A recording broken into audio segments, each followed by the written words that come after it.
जय हिंद। समझते हैं हम लोग कि इलेक्ट्रिक व्हीकल कैसे काम करते हैं और इसमें लिथियम आयन बैटरी का ही यूज क्यों किया जाता है और टेस्ला कंपनी के आने से क्या भारतीय ऑटोमोबाइल के ई ऑटोमोबाइल्स में कोई प्रभाव पड़ेगा कि नहीं पड़ेगा। देखिए, कोई भी ऑटोमोबाइल जो मतलब इलेक्ट्रिक से चलता है उसका जो टोटल कॉस्ट आता है उसमें सबसे ज़्यादा कॉस्ट उसके खुद की बैटरी का आ जाता है, जो लगभग 30% हो जाता है। तो टोटल अगर बैटरी सस्ती है तो कार सस्ती रहेगी, बैटरी महंगी हो जाएगी तो कार महंगी हो जाएगी। इसमें लिथियम आयन का ही प्रयोग किया जाता है, जिसके कई रीजन है। लिथियम आयन बैटरी जो होती है हल्की होती है और इसकी बैकअप पावर बहुत ज़्यादा होता है, और ये बहुत हल्का होने की वजह से अगर भारी हो जाएगा तो गाड़ी भारी हो जाएगी तो ज़्यादा पावर लेगी, ये होता है। और जबकि जो लेड एसिड बैटरी सीसा सन एक बैटरी का प्रयोग करते हैं, ये काफ़ी भारी होता है और इसके टूटने उठने का डर ज़्यादा रहता है। बैटरी को ज़्यादा इधर उधर ले जाएंगे तो इसकी लाइफ घटने लगती है। इसमें H2SO4 का प्रयोग किया जाता है और डिस्टिल वाटर, पानी को खौला दीजिएगा ना तो उसमें जो कचरा है, जो मैग्नीशियम है, कैल्शियम, उसको बाहर निकाल दीजिएगा तो शुद्ध पानी जो बच जाता है उसी को हम लोग डिस्टिल वाटर कहते हैं। तो इसमें डिस्टिल वाटर डाला जाता है। एग्जाम में क्वेश्चन पूछेगा तो H2SO4 का परसेंटेज कितना होता है,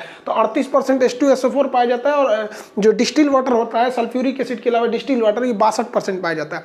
कभी कभी आपको ये दे सकता है कि इसको 35 कर देगा तो इसको 65 कर देगा, बट राउंड द फिगर यही रहेगा। इसको एग्जाम के लिए याद रखिएगा। देखिए, हाल में जो लिथियम आयन बैटरी लगाया जा रहा है कोई बहुत बड़ा आसमानी बैटरी नहीं है कि उससे देख के घबराइए। यही है लिथियम आयन बैटरी, आप लोग भी यूज करते हैं। मोबाइल में लिथियम आयन बैटरी होती है बट वो चपटी होती है, लैपटॉप में लिथियम आयन बैटरी होती है, वो उसका शेप अलग होता है। ये लिथियम आयन बैटरी है। अब इस बैटरी को छोटे छोटे कई बैटरियों को आपस में जोड़ दिया जाता है और इतनी ज्यादा संख्या में जोड़ दिया जाता है कि वो एक कार को खींच सके। देखिए, इन बैटरियों को कई संख्या में जोड़ा जाता है, सीरीज में से पैरेलल में, तो ज्यादातर इसे पैरेलल में ही जोड़ा जाता है। अब जैसे मान के चलिए कि यहाँ 6 बैटरी है, यहाँ उससे ज्यादा हो गई, यहाँ और जो उससे ज्यादा हो गई, यहाँ पे देखिएगा तो पूरी बैटरी की स्ट्रिप ही जोड़ दिया जाएगा। अब इसके आगे एक और टेक्नोलॉजी आती है कि एक लेयर ऐसे जोड़ दीजिए, मान के चलिए एक लेयर ये है, इसके ऊपर एक लेयर और कर दे, एक लेयर और कर दे, तो छोटी छोटी साइज की इतने में आपको 3 लेयर अट सकती है बैटरी की, हजारों की संख्या में बैटरी हो जाएंगे। जैसे आप यहाँ अगर देखेंगे तो आपको यहाँ बहुत सारा बैटरी दिख रहा होगा, बट ये बैटरी नहीं है, आपको समझ में आ रहा है। ये कार का बेस है, चेसिस है, उस पर इस चेसी पे इस बैटरी को रख दिया जाता है।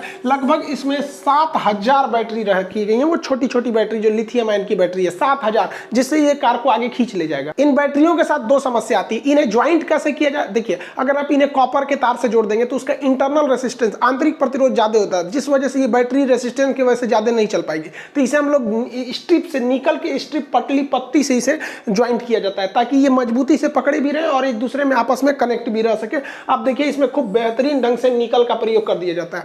निकल भारत में उड़ीसा में ज्यादा मात्रा में पाया जाता है। दूसरी समस्या ये आती है कि जब आप 7000 8000 बैटरियों को जोड़ते हैं तो ऐसा भी हो सकता है आप चार्ज में लगाएंगे तो कुछ बैटरी ज्यादा चार्ज हो जाएगी, कुछ बैटरी कम चार्ज हो गई, या फिर फुल चार्ज करने के बाद ऐसा भी हो सकता है जब आप गाड़ी लेके गए तो शुरुआत की कुछ जो गाड़ियां मोटर के पास हैं वो क्या हो गई, डिस्चार्ज हो जाएंगी जल्दी, और जो दूर है वो डिस्चार्ज नहीं होंगी। तो इसको समस्या दूर करने के लिए एक सिस्टम आता है जिसे कहते हैं बैटरी मैनेजमेंट सिस्टम, BMS।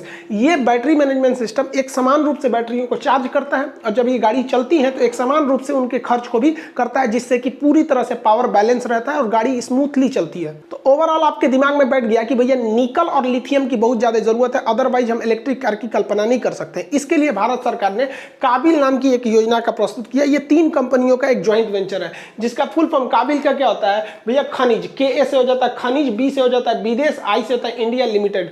खनिज विदेश इंडिया लिमिटेड, ये 3 कंपनियां इसमें मिलकर काम करती हैं। इन 3 कंपनियों के ज्वाइंट वेंचर से इसे बनाया गया है और इसे ये दिया गया है कि जितने भी स्ट्रेटेजिक जरूरतों की जो खनिज है वो भारत में कहाँ कहाँ है उन्हें ढूंढिए, या विदेश में कहाँ कहाँ है उनका पता करके उनसे समझौता करके आप उसे लाइए। जैसे यूरेनियम हो सकता है या फिर जो भी हमारी जरूरत की चीजें हैं, ताकि ऐसी चीजों पर हम विदेश पर न निर्भर हो सके। जिसमें आपका निकल के लिए, तो निकल का उत्पादन में इंडोनेशिया आगे है, तो इंडोनेशिया से हम लोग ने समझौता किया। और अभी लिथियम के लिए, तो लिथियम के लिए सबसे ज्यादा जरूरी जो होते हैं सब लिथियम ट्रायंगल साउथ अमेरिका में है, सब वहां से इसने समझौता कर लिया है भारत ने। अब देखिए, लिथियम के जो सबसे ज्यादा भंडार पाए जाते हैं वो लिथियम ट्रायंगल में पाए जाते हैं। वो ट्रायंगल कौन कौन सा है, तो यहाँ एक देश है जिसका नाम है चिली, ये है बोलीविया, ये है अर्जेंटीना। तो चिली, बोलीविया, अर्जेंटीना, इन तीनों देश को लिथियम ट्रायंगल के नाम से जाना जाता है। यहाँ लिथियम बहुत ज्यादा मात्रा में पाया जाता है, तो यहाँ से हम लोग ने समझौता कर दिया। अब यहाँ से लिथियम हमारे भारत तक इजिली पहुंच जाएंगे सब। इससे फायदा ये होगा कि हमको चाइना से अब लिथियम का निर्यात आयात नहीं करना पड़ेगा।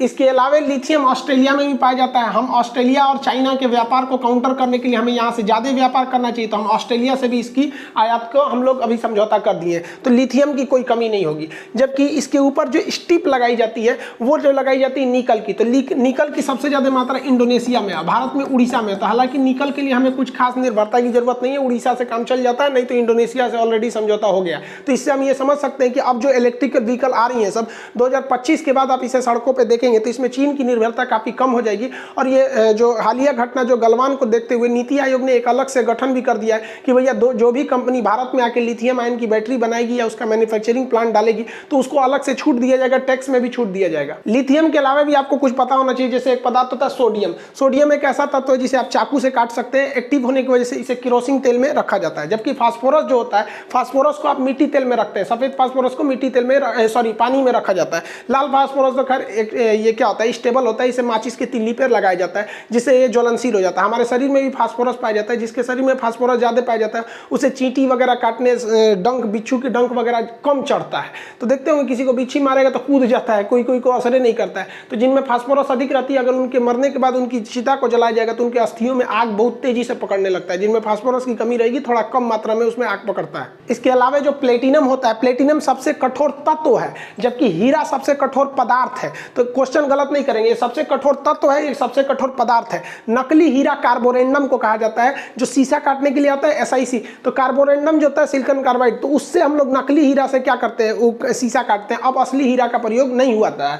जबकि ये जो होता है प्लेटिनम, प्लेटिनम को हम लोग व्हाइट गोल्ड, सफेद सोना के नाम से जाना जाता है। हालांकि सोना जो शुद्ध रूप से होता है वो तो गोल्ड होता है, तो सोना जो होता है उसमें नकली सोना हम लोग किसे कहते हैं, रोल गोल्ड को कहते हैं। नकली सोना, मूर्खों का सोना, आयरन पायराइट को कहा जाता है। सोना को धुलने के लिए हम किसका प्रयोग करते हैं, तो एक्वा रेजिया का प्रयोग करते हैं। अतः सोना एक्वा रेजिया में घुलनशील है। जबकि सोना को गलाकर उसका आभूषण बनाने के लिए हम क्रायोलाइट का प्रयोग करते हैं। तो सोना को गलाने के लिए क्रायोलाइट, सोना को घुलाने के लिए एक्वा रेजिया का प्रयोग करते हैं। उसके अलावा आपको क्लोरोफॉर्म से भी आते हैं क्वेश्चन। क्लोरोफॉर्म को रंगीन बोतल में क्यों रखते हैं, क्योंकि ये फास्जिन गैस बना देता है, इसे बेहोश करने के काम में आता है। लेकिन इसका प्रयोग चोर डाकू करते हैं सब। ऑपरेशन थिएटर में ईथर का प्रयोग किया जाता है, क्योंकि क्लोरोफॉर्म से किसी को बेहोश करेंगे ना, जब तब उठ जाएगा। पता चला किसी का ऑपरेशन हो रहा, बीचों में उठ जाएगा, रे डॉक्टर बका कि रे किडनी निकाला है, क्या निकाला रे, खोल लिया किडनी, रख रख रख रख। तो ईथर का प्रयोग वहां करते हैं। हालांकि लिथियम आयन से भी अच्छा ईंधन जो माना जाता है हाइड्रोजन को माना जाता है। इसके सबसे ज्यादा ऊर्जा मिलती है, इसमें थोड़ा भी प्रदूषण नहीं होता है, 0 प्रदूषण होता है हाइड्रोजन से। लेकिन इसे यूज करना काफी मुश्किल है, इसलिए इसे हम भविष्य का ईंधन कहते हैं। जबकि दुनिया का सबसे महंगा पदार्थ यूरेनियम होता है, इसे येलो केक कहते हैं, इसे आशा का ईंधन कहा जाता है। जबकि अगर आप रेडियम को देखेंगे तो रेडियम को जीवन रक्षक हम लोग पदार्थ कहते हैं, और प्लूटोनियम को भय का धातु कहा जाता है। जबकि पारा यानी मरकरी जो होता है इसे क्विक सिल्वर के नाम से जानते हैं। खैर अपने टॉपिक पर आते हैं। अभी हाइड्रोजन को ईंधन के रूप में नहीं यूज कर पाते हैं, लेकिन लिथियम आयन बैटरी का यूज किया जाता है। अब ये काम कैसे करती है देखिए ध्यान से। लिथियम आयन जो बैटरी है इसमें लगभग 7000 की संख्या में इसके यूनिट यहाँ पे लगा दिए जाते हैं। ये डीसी करंट को सप्लाई देती है, लेकिन ये डीसी करंट को हमें एसी में बदलना पड़ता है। तो इस डीसी करंट को हम लोग यहाँ एक इन्वर्टर लगाए रहते हैं जो इसे 3 फेज एसी करंट में बदल देता है, और ये एसी करंट इस मोटर को चला देता है। बस मोटर चल गया, काम खत्म। इसमें किसी भी तरह का इंजन की जरूरत नहीं पड़ती है। अब इसका स्पीड बढ़ाना घटाना एकदम सिंपल होता है, एक कांस्टेंट स्पीड पर चल जाते हैं। इसकी स्पीड हर मायने में, ये जो डीजल या इलेक्ट्रिक होती है, डीजल या पेट्रोल कार होती है, उसमें हर मायने में अच्छा पाया जाता है। स्पीड अच्छी होती है, स्मूथनेस जबरदस्त होती है, वाइब्रेशन वगैरह इसमें कम पाया जाता है। एक समस्या जो पेट्रोल डीजल में भी पाई जाती है और इलेक्ट्रिक में भी पाई जाती है, उसका हीट हो जाना। अब बात मान के चलिए बैटरी हीट हो जाएगा तो दिक्कत हो जाएगा। तो जो बैटरी रखी गई है उसके बीच बीच में ना पाइप गुजार देते हैं कूलेंट की, छोटी छोटी पाइप रहती है, बैटरियों के बीच से वो गुजरी रहती है। उस पाइप में ग्लाइकोल नाम का लिक्विड भरा रहता है, बहुत ज्यादा ठंडा रहता है, और वो गर्म आने के बाद आगे से उसको रिलीज कर देता है। ये इतना ठंडा होता है कि इस बैटरी को जल्दी गर्म होने नहीं देता है। तो कूलेंट लगा के हम इसके गर्म होने की भी समस्या को दूर कर सकते हैं। इसमें रीजनरेटिंग ब्रेकिंग सिस्टम का प्रयोग सबसे अच्छा होता है कि जब आप इसमें ब्रेक लगाइएगा तो ब्रेक लगाने से जब इसके ऊपर ये ब्रेक पैडल चढ़ेगा तो ब्रेक पैडल जो होता है एक मोटर से जुड़ा रहता है। जैसे ब्रेक लगाएंगे ना तो ब्रेक लगाने की वजह से गाड़ी दोबारा चार्ज होने लगती है। तो जितने ब्रेक लगाएंगे तो आपका गाड़ी लॉस नहीं होगा, चार्ज होगा। जबकि ऐसे देखेंगे डीजल गाड़ियों में जैसे जैसे ब्रेक लगाएंगे फिर एक्सीलरेटर लगाएंगे तो ज्यादा फ्यूल को खाता है। इसमें उल्टा है, जैसे ब्रेक लगाएंगे तो वो थोड़ा सा चार्ज भी होते जाएगा। इसकी प्रमुख समस्या चार्जिंग को लेकर, एक बार चार्ज होने के बाद ये 400 से 500 किलोमीटर तक जा सकता है, जबकि भारत में कोई भी आदमी को देखिएगा तो उसे 100-200 किलोमीटर भी जाना रहता है तो फिर कहता है कि भैया बीच में भरवा लेंगे। तो भारत में इसके चार्जिंग पोर्ट की समस्या, हालांकि टेस्ला कंपनी इस पर काफी ज्यादा वर्क करी है, वो अपने सुपर चार्जर का प्रयोग करिए, एक बड़ा सा एरिया जहां वो आधे घंटे में फुल चार्ज हो जाएगी। हालांकि पहले ये फ्री था, अब मिसयूज होने लगा, लोग इसी में पार्किंग लगा के चले जाते थे कि भैया कौन पार्किंग का किराया देगा, यही चार्ज में लगा देते होते रहेगा। तो अब इसे चार्जेबल किया जा रहा है, पैसे लगेंगे। भारत में अभी इसकी संख्या कम है, हालांकि भारत सरकार अगर चाहे तो अपने पेट्रोल पंप पे मैंडेटरी कर सकती है, जिसे पेट्रोल पंप रखना है उसमें कम से कम एक चार्जिंग पोर्ट को भी रखना पड़ेगा, जिससे कोई भी व्यक्ति यहाँ आके चार्ज कर सकता है। देखिए आप इसको समझ सके इसलिए हम इसको मिटा दिए थे, नहीं तो अगर इसको नहीं मिटाए रहते ना तो आपका ध्यान चार्जिंग पोर्ट से चल गया रहता। तो ये चार्जिंग पोर्ट से आराम से काम कर सकता है। ये इसमें काफी हाई वोल्टेज का सुपर चार्जर होता है, इसमें करंट इतना भयानक मारता है कि इस चार्जिंग यूनिट के लिए अलग से ट्रांसफार्मर लगाए जाते हैं, इसका पर्सनल ट्रांसफार्मर। ये सटल है, बकलोलिया मारेगा, उधिया जाएगा अभी इसको। देखिए बैटरी को नीचे फ्लोर पर बिछा देने से सबसे अच्छा फायदा ये होता है कि अलग से हमें कोई जगह एक्वाइज करने की जरूरत नहीं पड़ती है, वरना खामखा में वो कोई जगह अलग से एक्वायर करेगा। तो ये नीचे डालने से गाड़ी का सारा लोड, जो बैटरी तो बहुत भारी होती है, सोचिए अपने घर का इन्वर्टर उठा के देखिए कितना भारी होता है, तो उतना भारी अगर नीचे कर देंगे तो गाड़ी स्टेबल रहेगी, पलटेगी नहीं, क्योंकि ऊपर तो कुछ लोड ही नहीं रह गया, उसका सारा लोड नीचे चला गया।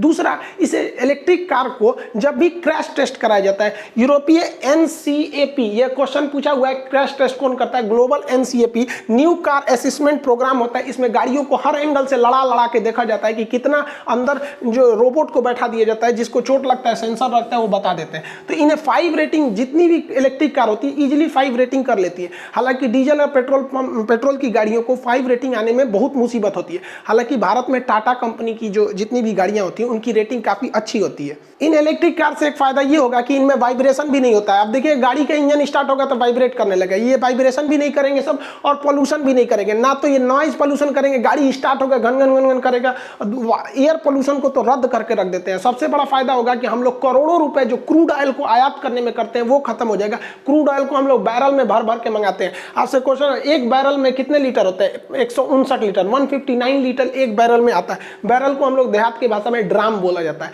हालांकि सबसे बड़ा इसका फायदा होगा जियोपॉलिटिक्स में। हम लोग को अक्सर जो ओपेक कंट्री हैं जिनके पास पेट्रोलियम है, उनसे आगे हमेशा हमें संबंध अच्छे रखने के लिए उनके आगे, इन लोग के आगे झुक के रहना पड़ता है। कहीं ससुरा ये पेट्रोलियम बंद मत कर दे सब, क्योंकि खाड़ी युद्ध जब गल्फ वार हुआ था तो इन लोगों ने पेट्रोल को एक हथियार के रूप में यूज किया था, पेट्रोलियम का आयात को मतलब प्रोडक्शन ही रोक दिया था, जिस वजह से पूरी दुनिया में पेट्रोल की क्राइसिस हो गई, पेट्रोलियम का दाम बहुत ज्यादा बढ़ गया। तो हम लोग को इन लोग के आगे झुक के भी नहीं रहना पड़ेगा, और हम लोग खुद बिजली बनाने में सक्षम है, उसी से हम लोग चार्ज करके इन गाड़ियों को चलाएंगे। आमतौर पे जो इंटरनल कंबशन गाड़ियां होती हैं उनके आगे वाले इस एरिया में बहुत ज़्यादा मात्रा में कूलिंग सिस्टम, AC वगैरह लगा के इंजन वगैरह भर दिया जाता है, जगह ही नहीं रहता है। जबकि इलेक्ट्रिक कार में इस सब का कोई झमेला ही नहीं, पीछे एक तो इन्वर्टर दीजिए जो DC को AC में बदलेगा, एक तो मोटर दे दीजिए, काम खत्म हो गया। इसका आगे का जो थुथुर होता है ना, खाली होता है, आप इसमें आगे भी सामान रख सकते हैं और इसमें पीछे भी सामान रखते हैं। देखिए बबुनिया पीछे बैठल है, आराम से सामान रख सकते हैं। इसका इंटीरियर में काफ़ी ज़्यादा जगह रहता है, क्योंकि अंदर से बहुत स्मूथ होते हैं सब, इसमें काफ़ी जगह पाया जाता है इसमें, और मजबूती भी बहुत ज्यादा रहती है। इसमें दो ही समस्या है, एक चार्जिंग को लेकर, तो भारत सरकार अभी इसमें नया टेंडर जारी करेगी। हालांकि 2025 से जिस तरह से पेट्रोल पंप पे कमाई का एक रास्ता था,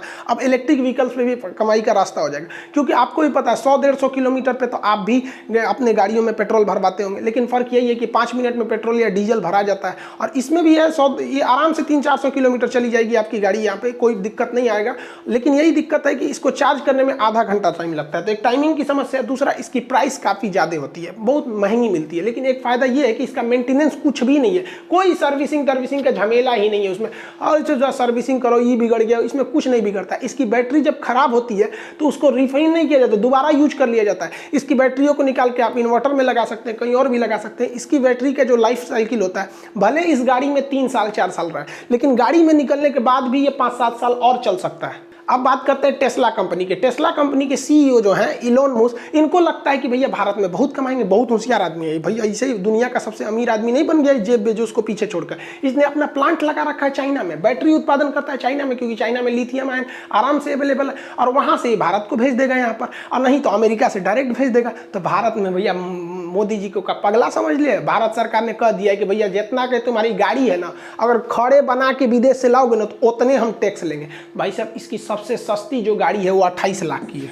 लो अब इसमें उतने टैक्स लगेगा, तो 28 लाख की है, 28 लाख और टैक्स डाल दो, लो बबुआ। अब बाकी सब DTO चार्ज और जोड़ जाड़ के कुल ले दे के इनके 60 लाख रुपया पहुंचा देगा सब, लो 60 लाख रुपए अब बिकेगा भारत में यहाँ पे। जबकि अगर देखेंगे भारत ये महंगा होने की वजह से इतना नहीं बिक पाएगा, जबकि अमेरिका के लोगों के पास पैसे ज़्यादा है, जनसंख्या कम है, वो लोग इसको ज़्यादा देखते हैं। एक्चुअली ये फेमस किस लिए, अपनी मतलब ऑटोमेटिक के लिए, ऑटो पायलट पे लगा दीजिए अपने से चल जाएगा, आगे कौन है कौन नहीं ये चला जाएगा। तो भाई अमेरिका की सड़कें ना उस टाइप में है, हम लोग का सड़क कौन चीज़, जाते जाते रहो कहीं गढ़ा आ जाएगा, कोई हाथ देगा दाहिने मुड़ जाएगा बाएं, तो ये सब इसका यहाँ पे ऑटोमेटिक सिस्टम इंडिया में काम नहीं करेगा। वहीं इनको टक्कर देने के लिए टाटा की कंपनी, टाटा ने अपने इलेक्ट्रिक कारों को उतार दिया है जिसका इंटीरियर बहुत ही बेहतरीन है। वहीं भारत की पहली कंपनी जो महिंद्रा बन गई है, वो यूरोप में अपने इलेक्ट्रिक व्हीकल को मतलब निर्यात किया है। XUV 300 यूरोप जाने वाली भारत की पहली इलेक्ट्रिक व्हीकल है। हालांकि अगर केरला की देखेंगे तो केरला की ऑटो कंपनी KL जो है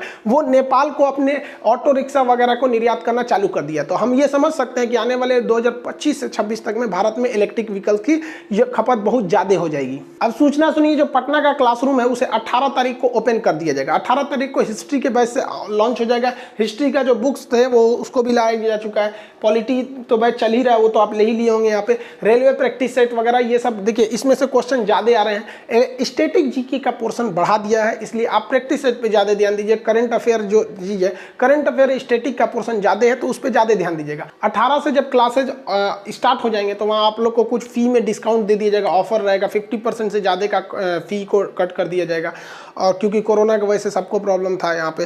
दूसरा आपका जो बैच जाएंगे हिस्ट्री का आएगा, क्योंकि हिस्ट्री काफ़ी दिन बीच में जो लॉकडाउन की वजह से क्लास डिस्टर्ब हो गया तो उसके वजह से फिर ज्योग्राफी है, बायोलॉजी है, मैप का क्लास, सारे क्लास धीरे धीरे अब शेड्यूल हो जाएंगे अपने टाइम पर।